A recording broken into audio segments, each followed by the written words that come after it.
Welcome everyone to another episode of Parenting in the Far North. I am your host, Ariane Aramburo. Today's guest with me is Rebkah Weigel, who has called Alaska home for the last 23 years. She is a mom of two and has been involved with childcare since she was 13 years old.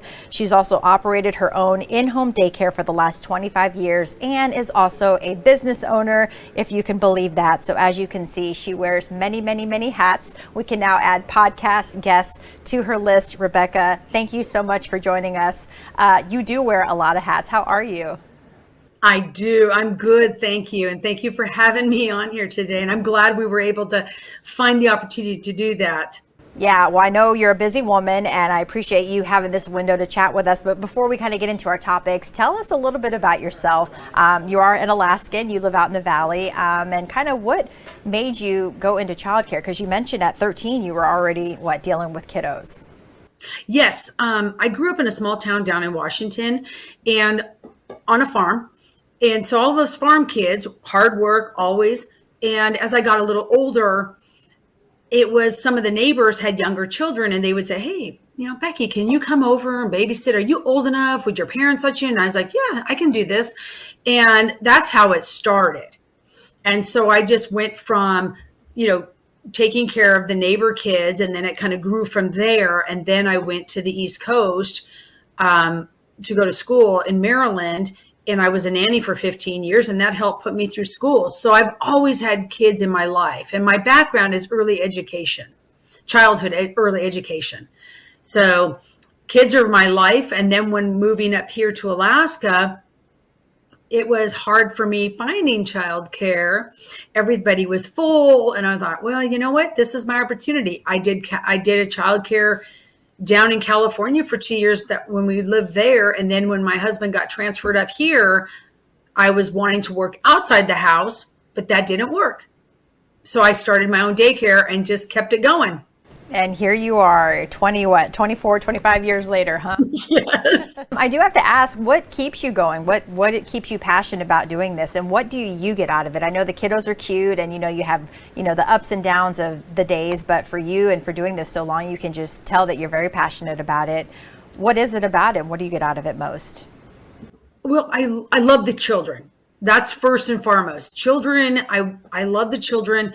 I want to protect children. I want them to be happy and I want them to be good and respectful and to, have boundaries and be able to, to go out into the world and go, hey, I can do this. I don't have to have someone do this for me. And so I raised all of my daycare kids as I did my own two children, which grew up in the daycare. And all of my kiddos, they look at me as their aunt, like their second mom in a sense, and their second home. And it's just the energy the kids bring to me that keeps me young. So I'm not getting any younger. None of us are getting any younger, but having their young energy and their just bubbly attitude and their fun nature, it just keeps me going. What was it like raising your own kids while also kind of in the childcare industry? Did you kind of have to find that balance between being mom and also being caregiver? Oh, absolutely. Because sometimes my kids would come and say, oh, hey, I want to go do this. Well, I'm sorry. I'm working right now and I'm not done with work until this time. So you're just going to have to wait. There was a lot of compromising that went on in our family with our kids, and they grew to understand that also. And they must have been some good helpers. How did they interact with the other kiddos? Well, they were all friends and they're still friends to this day, even though they're in their early 20s. They still they're friends on Facebook. When they get together, when they come home from college during the breaks, they all get together and hang out and go do stuff. I love that. So it's a good bond that they have made. Rebkah, parenting in Alaska, as you know, and you've lived here for quite some time, comes with its own unique challenges. We're talking weather, you've got isolation. Of course, everyone knows the long, dark winters. How do you think those factors kind of shape the way that we raise our kids? And what have you kind of noticed being a caregiver here for so many years? Different regions have different situations they have to deal with. For South Central here, my motto is we go outside. unless it gets below, I mean, really cold for the little ones, and I've taken care of, and I usually take care of the 5 and under group. So they're a little more challenging when it comes to, oh, we can just go outside, not a big deal, let's dress up and go. They don't know how to say, I'm cold. They don't know when to say, oh, my hands are cold, my feet are cold. Yeah. When it's darker, our times are limited being outside. I gauge everything with the temperature. We still go outside every day. It's just that certain times we can't because nap time, or it's too cold, or the wind. Oh, the wind is a big factor in the thing. But you have to layer up and really stay, extra warm and be really vigilant on the age group that you're with. And there's some kids that definitely they'll go outside. I've got 5-year-olds that have no problem going outside, and they can be outside for a long time. They dress warm, but my littler ones cannot. Yeah. And being darker, that makes it even harder. Yeah. Because it gets darker. It doesn't get light until about 10 in the morning, and then it gets darker at 4 o'clock. So the window is very short for how often you can go outside. And usually it's a 20 minutes, go outside for 20 minutes, come in, play, do some things, warm up, have a snack, and then you can go back outside again for 20 minutes. It's a revolving door during the wintertime up here. And I would say too, Rebecca and we've done this podcast and talked to a lot of parents, and kind of that same question when you bring up Alaska winters. While the summertime, it's absolutely gorgeous. A lot of parents are saying, even if it is cold and dark, even if you just step out and go to the end of your driveway, like getting outside makes a big difference. Yes. Do you find that as well, and kind of have to force yourself or some of the kiddos to just, hey, let's step out and get some fresh air? In my daycare, we're a very high energy, active daycare, always have been. And I love being outside, and the kids love being outside. Yes, just going outside for even 15 minutes of fresh air does wonders. It calms them down, and sometimes it can also hype them up. But 90% of the time, it calms them down and kind of brings them back into focus on what I need to do next with them. You've seen parenting trends over the years. What's the one thing that parents are always kind of stressing over that you hear and kind of noticed, and how do you handle that? Well, a lot of it is the food. Yeah. The trends of different foods, where I grew up where everything was homemade and there was less pre-packaging stuff. And then as time and eras have changed, there's more packaging, parents are rushed, and it's a lot easier. And then also the pickiness of kids, of their food. That's the big roller coaster that I find with parents struggling mostly, is food, the pickiness, and trying to get new foods for the kids to try and get them introduced to, and how to do that. And boy, kids are stubborn. If they don't like something, they're not going to eat it. Yep, I have a 9-year-old. Yep, I can certainly attest to that. Yeah, that's my biggest struggle. With hearing from the parents, how do you get them to do that? It's like, well, I just keep introducing the same food, just put a little bit on their plate, and hope one day they'll take a taste. Yeah, eventually, hopefully. Yes. And then there's sometimes where kids, they're on a carb diet or they have a protein diet. That's just what their bodies need. I have to remind parents, sometimes what your child is craving is not what they're craving. It may not be really what you think that, they just want to eat that. No, it's what their body needs at that time. And then in 6 weeks, it could change over to something else. It is very food is in general, with parents, I find that that's my biggest question, and I'm trying to answer and help out. And most of the time it's like, hey, just step back. What they're eating now is what their body is craving right now, and it's okay. Just remember, they're not going to live on that chicken nugget for the rest of their life. Yeah. So, and that's the one big roller coaster that I find with, prepackaged stuff and homemade stuff. And all of it. Not only do you care for kiddos and you've been doing it for so long, you also have a dog Yes. business. So you're a dog mom, I assume. Where and how do you find the time for that? Or is that kind of like your escape outlet? Well, it's my escape outlet, but I really enjoy it. Okay, kids and dogs go hand in hand.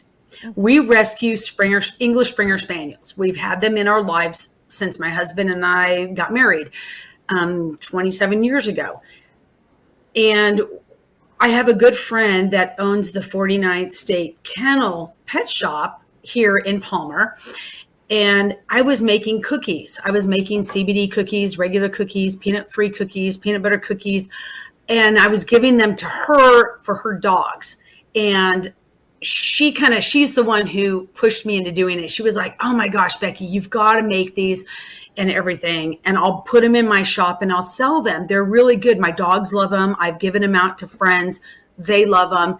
And so I said, really, that's just what I need is something else to do. So, I thought, well, I'm already in the business. I know how the business operates. I know the licensing. I know all of that. So that's how it happened. And it'll be almost a year. A year in March will be a year that I've been doing this little adventure. So I sell them in our shop, and then I go to all of the craft shows, bazaars, and all of the farmers markets, and I sell them there too. How does that work with you being, a caregiver with the kiddos, and how do you see that interaction with the kids and the dogs? Are some of them scared? Do they love it? Do they get used to them over time? We've had good luck with English Springer Spaniels. Mm-hmm. They love kids. Our dogs are kid raised. When I go to take them for training, I have to remember that I have to tell the trainers, they're kid raised, they're not dog raised. So they know the kids' schedule, they know nap time, they know this. In fact, they take naps with the kids. And at the same time, they are in tuned and will protect those children because those are their babies. I've had no issues with children being afraid of them. Even the ones that do not have a dog in their house, they just love having them around. And so the interaction is really good because I'm also teaching the children how to be gentle with animals. Don't poke them, don't pull their tail, don't tease. We play with them, let them be, throw the ball, that kind of thing. And how they are raised around animals hopefully will continue into their adulthood too, and love animals and care for them. Your daycare, how many kiddos do you have, and what is like your age range? What's kind of a typical day in the life of coming to Miss Rebkah's? Well, I am 7 a.m. to 4 p.m. I take care of teachers' children only because I like to have my weekends off. I'm off at Christmas, spring break, and during the summertime, which that helps with my other business, doing all the summertime farmers markets and bazaars and all of that. I used to be year round, and about 10 years ago, I had a whole group of kids go off to kindergarten. And then I was like, wow, I'm left with teachers' kids. This is going to be good. How is this going to work? And it has been fantastic. It was also really good because my children were in, middle school. Mm-hmm. They were kind of in the middle of middle school, and they were at that age where they're like, Mom, we've shared you for so many years. Can we have some time with you? And I was like, wow, this is perfect. Aww. Everything just worked out great. Because I had my summers off, we could go camping more, and I could go do things with them, and we could do it during the week. And they didn't have to share me anymore with a group of kids. And so over time, so that's how it worked to where I'm taking care of teachers' kids. And I love it. So I take care of birth to age 5. Once they go off to kindergarten, which is hard because I always cry too, because when I have them from birth, I've watched them grow up. Yeah. And I'm kind of like their aunt, and it's like their second home. And so when they go off to kindergarten, it makes me feel good to see them grow, but also sad because I'm like, oh, I'm going to miss them. But they always see me, and I'm always in contact with them. And I go see, like, if they have a sports game or something like that, I'll go if I have time, pop in, watch them do their sports game or connect with them on Facebook. I love watching all of my kids. I mean, in the 24 years that I've been up here in Alaska, I've raised over 100 children. What is one piece of parenting wisdom that you wish you had known when your kiddos were younger? Oh Lord, where do I begin? Where do I begin? Because it's always that, if I would have known then. Yep. Oh, wow. Enjoy those first. I know it's really hard. The first 5 years of their life is really hard. They're building their immune system. They're going through the diapers. I mean, those are the things that I look back, and I do this every day in my business. And I tell parents, enjoy these times. You're going to miss when they're 3 and 4, 5. You're going to miss when they're 2 years old and they're just saying those first words. And then it's like, I always tell, and this is one thing I hold true. I tell every parent that does not have any children in school is, as soon as your little one goes off to kindergarten, on the first day, you're going to cry and go, oh my goodness. You're going to go to sleep and wake up and go, how did 12 years go by so fast? They're graduating. How did that happen? I mean, that is it. Yeah, it's just enjoy enjoy all the good times. And just, it's one of those things where I go look back and I'm like, oh, wow, if I would have only had an extra day to go do this with them, that would have been fun. But I look at it going, I had all these times. I was at home with them. I was home with them. Yes, I was raising them with 8 other kids. And that was great for them. They had buddies all the time. And it's just enjoy them.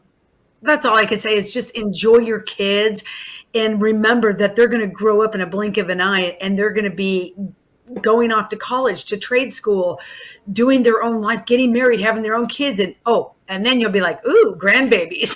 and those sleepless nights. I mean, Those sleepless nights, you're going, oh, you're never going to get them back. Once you lose your sleep, you're never going to get them back. But then you'll be like, the night that we were up until 3:00 in the morning and we still had to get up and go to work. Okay, it was well worth it. We were tired, but it was well worth it. But then you look at these little human beings that especially with me, I help parent them with what I do, and I'm watching them grow into these amazing young adults. And a lot of my kids, I would say every child that I am in contact with that have already graduated high school, they have all graduated with honors. They're all either going off to trade school and doing fantastic. They've gone off to college. They're doing fantastic. I mean, it's amazing. I look at them. Oh, I love that. And then if you really look at the career back when I was 13, 14, 15, and those parents, those kids are growing up, they're in their 30s and 40s. And I'm like, how can you be that old? Right. What do you say to some of those moms and dads, mainly the mamas that are maybe having that mom guilt and some of the little bit of that postpartum that's lingering over? I'm sure you've seen that over the years and the time that you've been doing this. Oh, yes. The new moms, they need a lot of support. And I try to give them as much support. I'll send pictures. They can pop in anytime. If they're still nursing, they can come in and nurse in the morning, come in earlier. Then I open up if need be to nurse and have that extra time. They do need support. It is really hard for any mom to go back to work and to leave somebody. I mean, you cannot replace your babies. You can't replace them.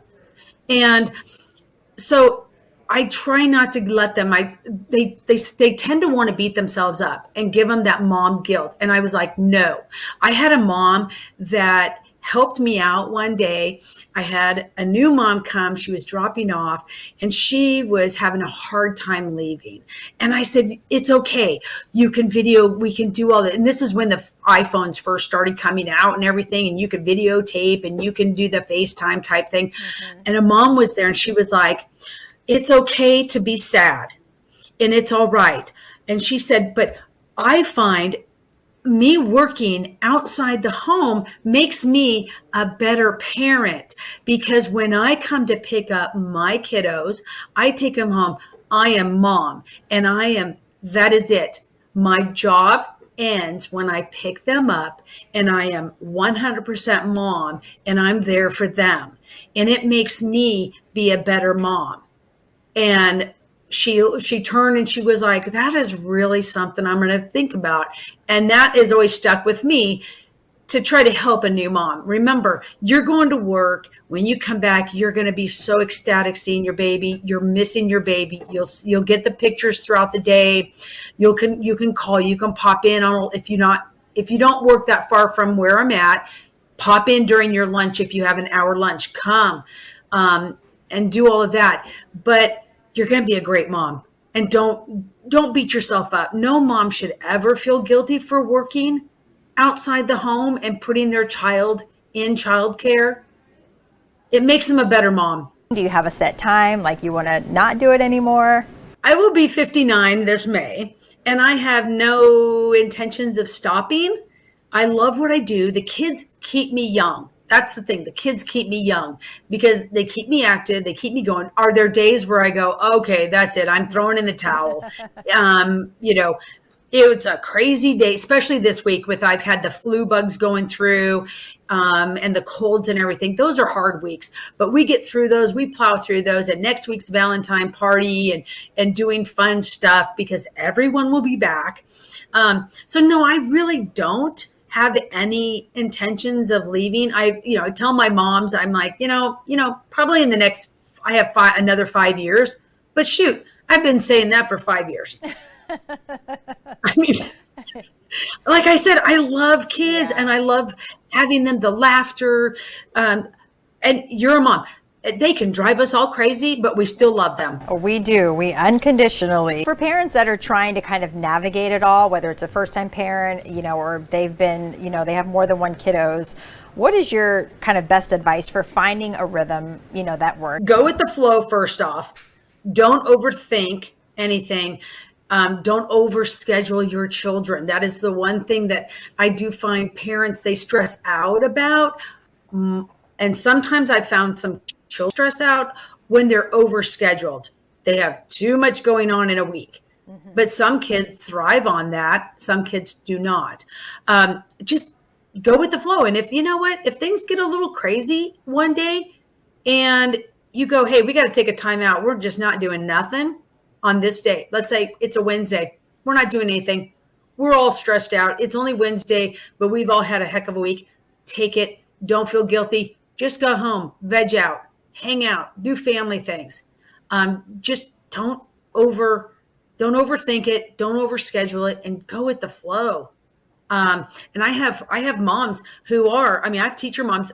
As soon as they get off work, they have one child going here and they have one child going there. They streamline everything and they have it down as a good schedule. But I have had parents where they're just like, I'm so stressed out. I got to go here. Okay, take a breath. It's okay. If you're 5 minutes late, it's okay. Just breathe and take it in. So yeah. Take a moment, take a breath. That's some good advice. It is. And I tell my little ones that too. It's like when they start getting frustrated, I'm like, hold on, take a break. Look at me. It's okay. Just take a break. Deep breath. All right, now let's move on. And then it just taking a deep breath can calm you down. I will let you kind of have the last word and give your best words of wisdom from Miss Becky. Is that what the kids call you, Miss Becky, you said? They call me Miss Becky. And I absolutely love them. Words of wisdoms. I think I've kind of talked about that throughout the podcast. Gosh, I can't say this enough. Enjoy your kids when they are younger. I have a 23-year-old and soon to be 22-year-old, and they're out of the house. And that's where I really am like, wow, they grew up so fast. Just really enjoy the time that you have with your kids, even if it's frustrating, even if they frustrate you. Just, when they turn around and say, I love you, Mom. Good night, Mom. Good night, Dad. I love you. that is one thing that you'll hold on to near and dear and take forever. And then as in childcare, don't get frustrated if you can't find the right one for you right out of the gate. It's going to take some time to research and find, and definitely references. That is really important. I did not say that earlier on, but get references from people who are going there. For me, for my daycare, I don't let people just give my name out all the time, because I like to also reference parents. So it's kind of like the who you know, and it is also ask lots of questions when you're calling those references. Like you said, dig deep into some of them. I've even helped parents who have called, and I'm not the right one for them because I don't do year-round care. I am closed during the summertime and other times during the year. But I've also helped parents out with questions saying, hey, when you call, make sure that you ask these certain questions. So I do get quite a few calls from parents who say, hey, I'm looking, what would you suggest? So yes. And then of course they do have programs out there that will also help parents. Look, like the Thread program, you can go through them and they will help with childcare also. Absolutely, yeah. Well, thank you, Rebkah, for coming on, for taking the time out and chatting with us. I appreciate it. Well, thank you for having me on.